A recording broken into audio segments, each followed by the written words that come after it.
नमस्कार प्रिय साथियों, मृत्यु जीवन का अटल सत्य है, यानी जिसका जन्म हुआ है उसकी मृत्यु निश्चित है।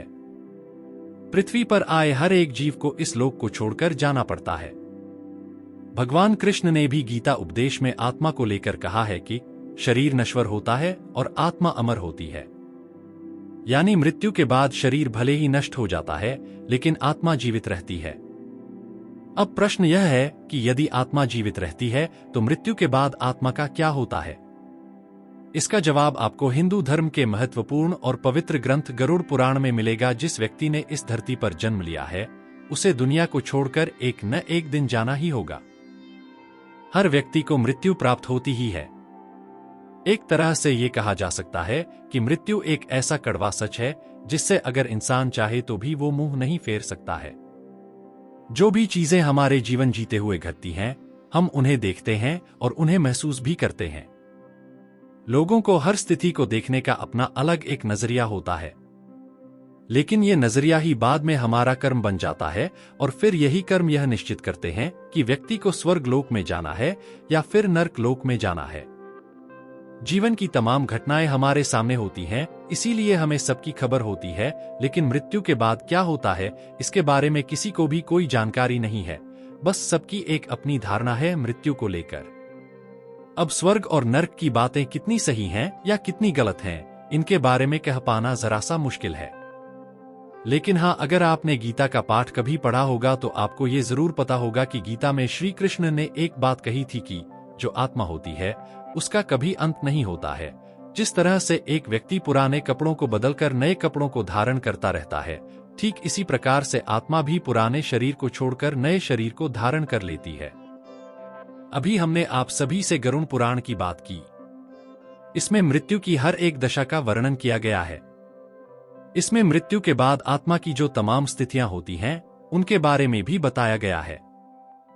गरुड़ पुराण में भगवान विष्णु के वाहन पक्षीराज गरुड़ पूछते हैं, नारायण, मृत्यु के बाद आत्मा का क्या होता है और आत्मा कितने दिनों के बाद यमलोक पहुंचती है? गरुड़ के सवाल का जवाब देते हुए भगवान विष्णु कहते हैं, मृत्यु के बाद जीवात्मा को यमलोक तक की यात्रा करने में पूरे 47 दिन लग जाते हैं। इन 47 दिनों के दौरान उसे कई तरह की यातनाओं का भी सामना करना पड़ता है। भगवान बताते हैं कि जब किसी की मृत्यु नजदीक होती है तो सबसे पहले व्यक्ति की आवाज जाती है। इसके बाद मृत्यु से कुछ समय पहले ही व्यक्ति को दिव्य दृष्टि प्राप्त होती है, जिसमें मनुष्य सारे संसार को एक रूप में देखने लगता है और इस तरह से उसके शरीर की सभी इंद्रियां शिथिल हो जाती है। जब व्यक्ति की मृत्यु हो जाती है तो यमलोक से 2 दूत आते हैं और दूतों को देख आत्मा शरीर का त्याग कर बाहर निकल जाती है। आत्मा के शरीर त्यागने के बाद यमराज के दूत आत्मा के गले में पाश बांध देते हैं और उसे यमलोक ले जाते हैं। मृत्यु के बाद तहरवा और पिंडदान क्यों जरूरी होता है? मृतक व्यक्ति ने यदि अपने जीवन में पाप कर्म किए होंगे तो यमदूत पापी आत्मा को गर्म वायु और अंधेरे रास्ते से यमलोक ले जाते हैं और मार्ग में उसे कई तरह की यातनाएं झेलनी पड़ती है। इसके बाद आत्मा को आकाश मार्ग से वापस उसके घर छोड़ दिया जाता है। कहा जाता है कि मृत्यु के बाद मृतक की आत्मा अपने परिवार वालों के साथ पूरे 13 दिनों तक रहती है और मृत्यु के बाद होने वाली अंतिम क्रियाओं और रस्मों को भी देखती है। 13 दिन बाद जब आत्मा का पिंडदान, 13वीं और ब्राह्मण भोज आदि किया जाता है तो इसके बाद यमराज के यमदूत आत्मा को फिर से लेने के लिए आते हैं। इसलिए हिंदू धर्म में किसी की मृत्यु के बाद 13वीं और 10 दिनों तक पिंडदान करना जरूरी माना गया है, क्योंकि इससे आत्मा को यमलोक तक की यात्रा करने के लिए शक्ति मिलती है।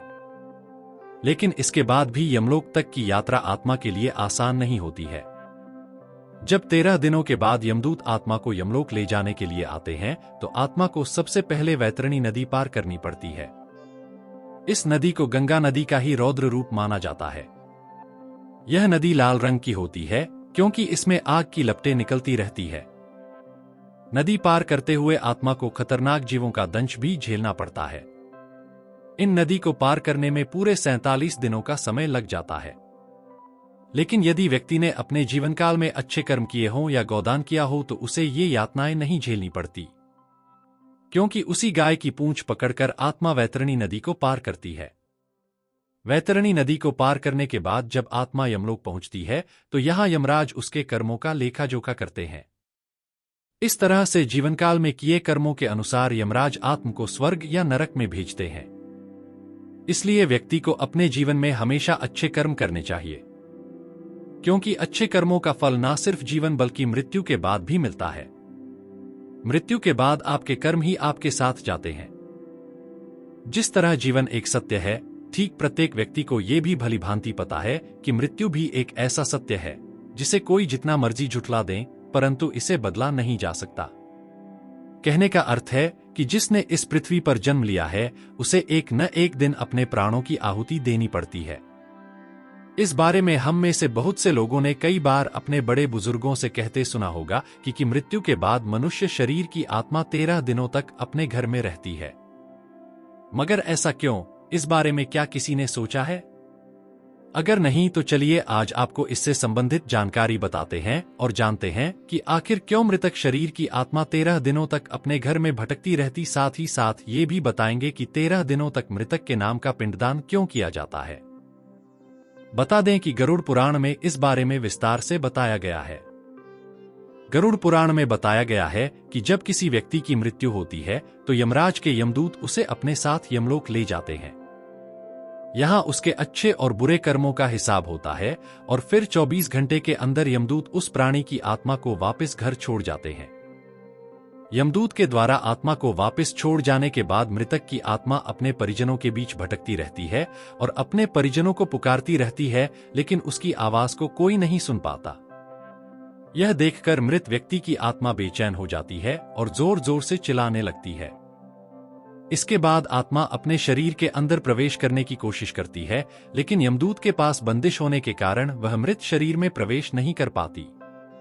इसके अलावा गरुड़ पुराण की माने तो जब यमदूत आत्मा को उसके परिजनों के पास छोड़ जाती है तो उस समय उस आत्मा में इतना बल नहीं होता कि वो यमलोक की यात्रा तय कर पाए।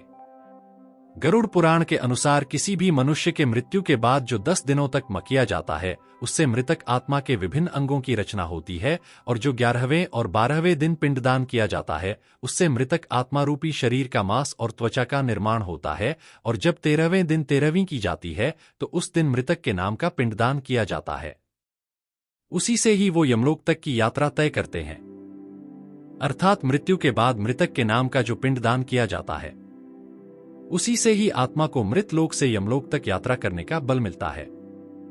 इसलिए ही गरुड़ पुराण में बताया गया है जब किसी मनुष्य की मृत्यु हो जाती है तो उसकी आत्मा 13 दिनों तक अपने परिजनों के पास घर में भटकती रहती है और उसके बाद आत्मा मृत लोक से यमलोक की ओर निकल पड़ती है, जिसे पूरा करने के लिए उसे 12 महीने यानी कि 1 साल का वक्त लगता है। इतना ही नहीं, मान्यता के अनुसार 13 दिनों तक मृतक के नाम का किया गया पिंडदान उसके 1 वर्ष के भोजन के समान होता है।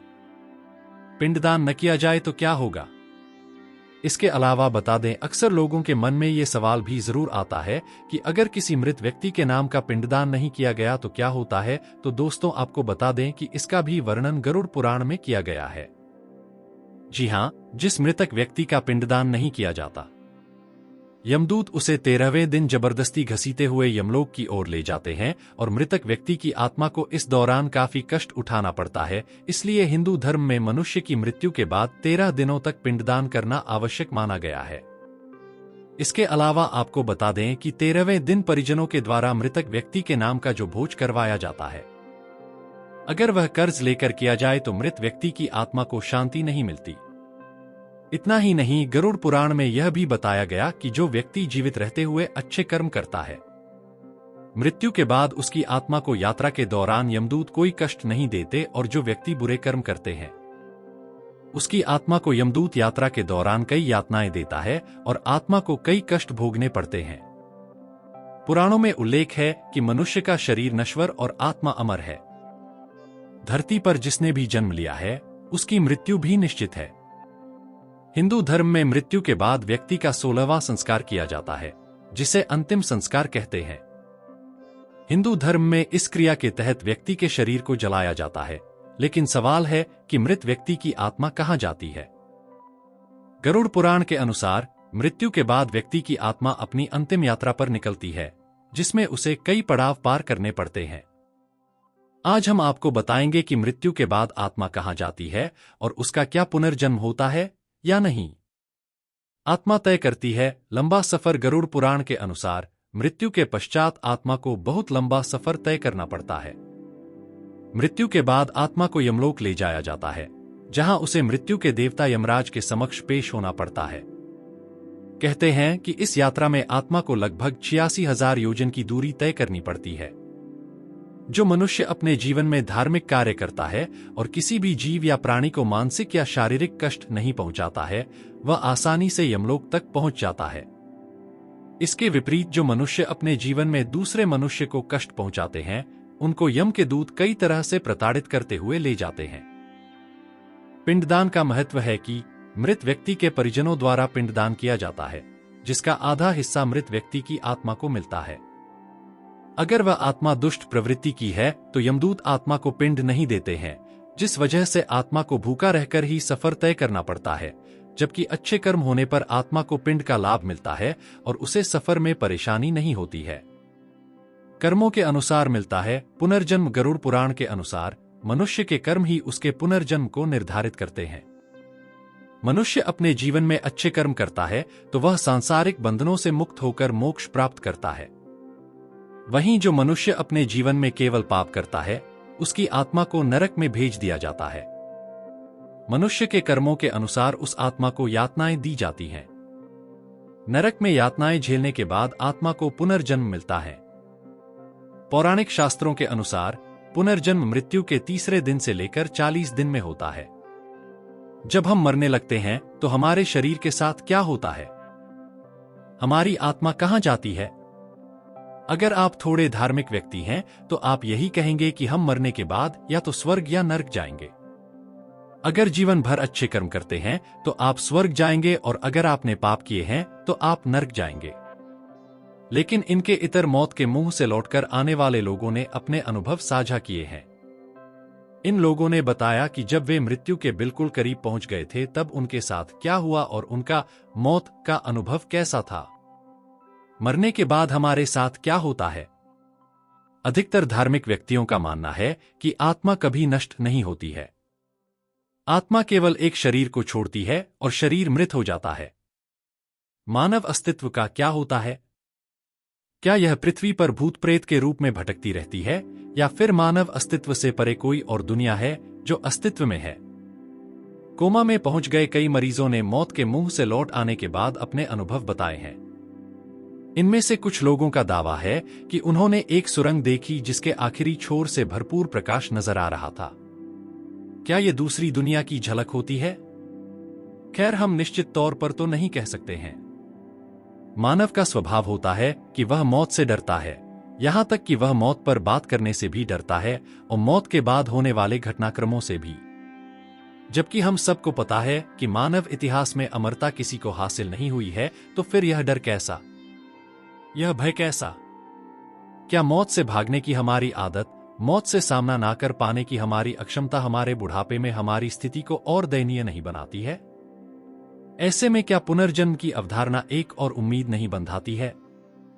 अकाल मृत्यु का अर्थ है अचानक या दुर्घटनावश व्यक्ति की मृत्यु हो जाना। अकाल मृत्यु एक ऐसी स्थिति है जब शरीर तो नष्ट हो जाता है लेकिन आत्मा इसी संसार में भटकती रहती है। आइए जानते हैं कि किन लोगों को अकाल मृत्यु का सामना करना पड़ता है। गरुड़ पुराण में क्या है अकाल मृत्यु का अर्थ? गरुड़ पुराण में अकाल मृत्यु के कई तरीके बताए गए हैं। जब कोई व्यक्ति भूख से तड़प कर मर जाता है, किसी हिंसक जानवर द्वारा उसकी हत्या कर दी जाती है, या फिर किसी जहरीले पदार्थ के सेवन से व्यक्ति की मृत्यु हो जाए, पानी में डूबकर उसकी मौत हो जाती है, तो इसे अकाल मृत्यु कहा जाता है। कब होती है अकाल मृत्यु? वेदों में मनुष्य की उम्र 100 साल निर्धारित की गई है। लेकिन जब कोई व्यक्ति जानबूझकर धर्म का त्याग कर देता है या उसके शरीर में इतनी ताकत नहीं रहती कि वह धर्म कार्य कर सके, तो व्यक्ति की अकाल मृत्यु हो जाती है। वहीं गरुड़ पुराण में इस बात का भी वर्णन किया गया है कि व्यक्ति के पिछले जन्मों में कर्मों के कारण भी उसे अकाल मृत्यु का सामना करना पड़ता है। अकाल मृत्यु के बाद आत्मा का क्या होता है? अकाल मृत्यु हो जाने के कारण मनुष्य की कई इच्छाएं अधूरी रह जाती हैं, जिन्हें वह अपनी इन इच्छाओं को पूरा करने के लिए आत्माएं अपने परिजनों को कष्ट पहुंचाती है। अकाल मृत्यु के बाद मनुष्य भूत पिशाच की योनि में कई वर्षों तक पृथ्वी लोक पर भटकता रहता है। वहीं दूसरी ओर गरुड़ पुराण के अनुसार प्राकृतिक मौत से मरने वाले लोग 13 या 45 दिन में दूसरा जन्म प्राप्त कर लेते हैं। गरुड़ पुराण के अनुसार अकाल मृत्यु द्वारा मरने वाले व्यक्ति के परिजनों को उसका तर्पण नदी या तालाब में करना चाहिए। साथ ही आत्मा की इच्छा पूर्ति के लिए पिंडदान और दान पुण्य जैसे सत्कर्म करने चाहिए। यह सत्कर्म कम से कम 3 से 4 वर्षों तक करना चाहिए, तब कहीं जाकर आत्मा को मुक्ति मिल पाती है। 13 दिनों तक घर में रहती है आत्मा। गरुड़ पुराण अनुसार जब मृत्यु का समय नजदीक आ जाता है तो यमलोक से 2 यमदूत आत्मा को लेने आते हैं। यमदूतों के आते ही आत्मा शरीर से निकल जाती है। यमदूत आत्मा को यमलोक ले जाते हैं, जहां उसे 24 घंटे तक रखा जाता है। इस पुराण के मुताबिक इन 24 घंटों में आत्मा को यह बताया जाता है कि उसने क्या क्या अच्छे कर्म किए हैं और क्या क्या बुरे। इसके बाद आत्मा को फिर से वहां छोड़ दिया जाता है जहां उसका पूरा जीवन बीता था। कहा जाता है कि 13 दिनों तक आत्मा अपने परिजनों के बीच रहती है। मृत्यु के बाद यहां जाती है आत्मा। कहा जाता है जिन लोगों के कर्म अच्छे होते हैं उन्हें मृत्यु के समय उतना कष्ट नहीं होता, लेकिन जिनके कर्म बुरे होते हैं उन्हें मृत्यु के समय काफी कष्ट और पीड़ा सहनी पड़ती है। गरुड़ पुराण के अनुसार 13 दिनों के बाद आत्मा फिर से यमलोक जाती है। यमलोक के रास्ते में उसे 4 मार्ग मिलते हैं, जिसमें ब्रह्मलोक, देवलोक, पितृलोक और नरकलोक होते हैं। व्यक्ति के कर्मों के आधार पर यह निर्धारित किया जाता है कि उसे कौन सा लोक मिलेगा। कौन सा लोक मिलता है? गरुड़ पुराण अनुसार ब्रह्मलोक उसे ही मिलता है जिसने कठोर योग और तप के बल पर मोक्ष प्राप्त किया हो। देवलोक उन्हें मिलता है जिन लोगों के कर्म अच्छे रहे हों। यहां आने वाली आत्मा कुछ समय यहां रहने के बाद फिर से मनुष्य योनि में जन्म ले लेती है। पितृलोक में पुण्य आत्माओं को स्थान मिलता है। कहते हैं मृत आत्माएं यहां अपने पितरों से मिलती हैं और उनके साथ समय बिताने के बाद फिर से मनुष्य योनि में जन्म ले लेती हैं। नरकलोक में वो आत्माएं आती हैं जो अपने जीवन काल में पाप कर्मों में लिप्त रही हों। इन आत्माओं को कुछ समय यहां गुजारने के बाद उनके कर्मों के अनुसार अन्य योनि में जन्म मिलता है।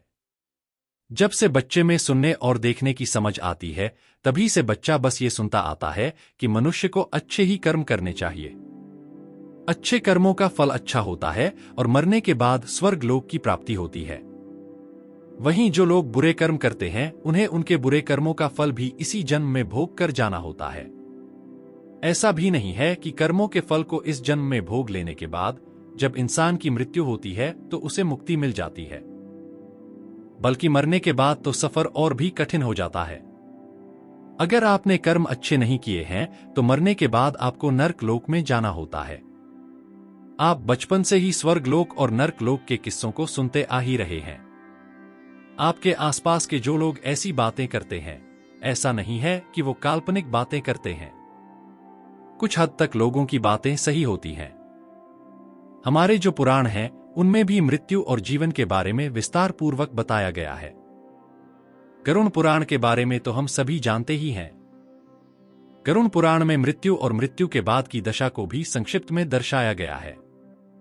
इसीलिए इसको सनातन धर्म में महापुराण का भी दर्जा दिया गया है। इस पुराण में श्रीहरि और भगवान विष्णु का जो वाहन है गरुड़, उनके बीच की वार्तालाप को लोगों से बताया गया है। इस वार्तालाप के जरिए ही लोगों को सदाचार, जीवन जीने का तरीका, यज्ञ, तप, सदाचार, वैराग्य, भक्ति आदि का जो भी महत्व है उसे समझाया गया है। इसके अलावा इसमें आपको आपके कर्म के अनुसार जो भी फल मिलते हैं उनके बारे में भी बताया गया है। आपके कर्म के अनुसार ही इसमें स्वर्ग लोक और नर्क लोक में जाने को लेकर भी बातें कही गई हैं। जैसा कि अभी हमने बताया कि आत्मा कभी मिटती नहीं है, बस वो एक शरीर को छोड़कर दूसरे शरीर में अपना वास कर लेती है। जब किसी की मृत्यु होती है तो उस समय बस केवल व्यक्ति का जो पंचतत्वों से बना हुआ शरीर होता है वही समाप्त होता है। अब जब ऐसी स्थिति हो जाती है तो एक सवाल हम सभी के सामने यह आ जाता है कि जब सिर्फ शरीर का ही नाश होता है तो उसमें बसी जो आत्मा है वो कहां जाती है? अब इसका उत्तर जानने के लिए हमें गरुड़ पुराण के पन्नों को थोड़ा पलटना होगा। जब किसी व्यक्ति की मृत्यु हो जाती है तो उसको लेने के लिए यमलोक से 2 यमदूतों को भेजा जाता है। ये जो यमदूत होते हैं ये देखने में काफी ज्यादा भयंकर होते हैं। जो व्यक्ति पुण्य करने वाले होते हैं उनके प्राण निकलने में ज्यादा कठिनाई नहीं होती है और उनके प्राण आसानी से निकल जाते हैं। लेकिन जो ऐसे लोग होते हैं जिन्होंने पुण्य नहीं किया होता है और जीवन भर पाप किए होते हैं, उनके प्राण बहुत ही मुश्किल से निकलते हैं और जब उनके प्राण निकलते हैं तब उन्हें काफी कष्ट झेलना पड़ता है। बस इसी के बाद आत्मा का यमलोक का सफर शुरू हो जाता है और यमराज आत्मा को यमलोक तक ले जाते हैं। जैसे ही यमदूत आत्मा को लेने आते हैं वैसे ही आत्मा शरीर को छोड़ देती है। आत्मा को ले जाकर यमदूत यमलोक में 24 घंटे के लिए रखते हैं। इसके बाद उस वक्त में आत्मा को यह दिखाया जाता है कि उसने जीवन में कौन कौन से अच्छे और कौन कौन से खराब कर्म किए।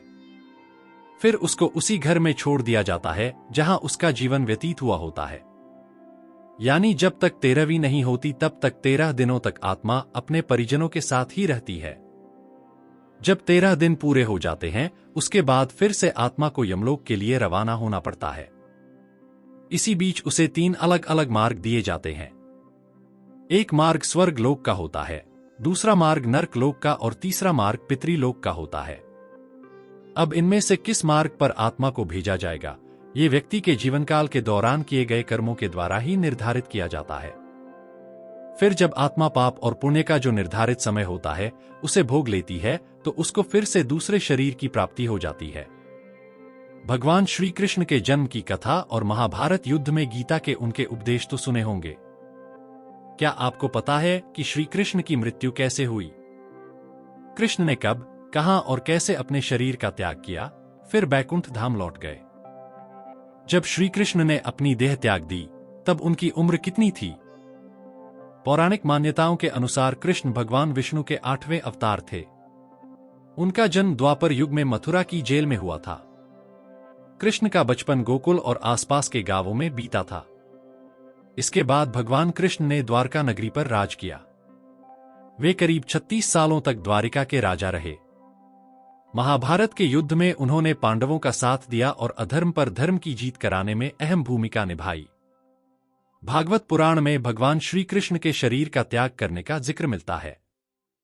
श्री कृष्ण एक बार पीपल के पेड़ के नीचे विश्राम कर रहे थे। तभी वहां एक बहेलिया शिकार के लिए पहुंचा। दूर से उसे लगा कि पेड़ के नीचे कोई हिरण है। उसने तीर छोड़ा जो श्री कृष्ण को जाकर लग गया। बहेलिया जब करीब पहुंचा तो कृष्ण को देखकर दंग रह गया। श्री कृष्ण की बहन को पहली नजर में दिल दे बैठे थे। वह कृष्ण के सामने रोने लगा। उसने कहा कि मुझसे अनजाने में भूल हो गई। मुझे लगा कि यहां कोई हिरण बैठा है इसलिए मैंने तीर चला दिया। वो तीर जहरीला था।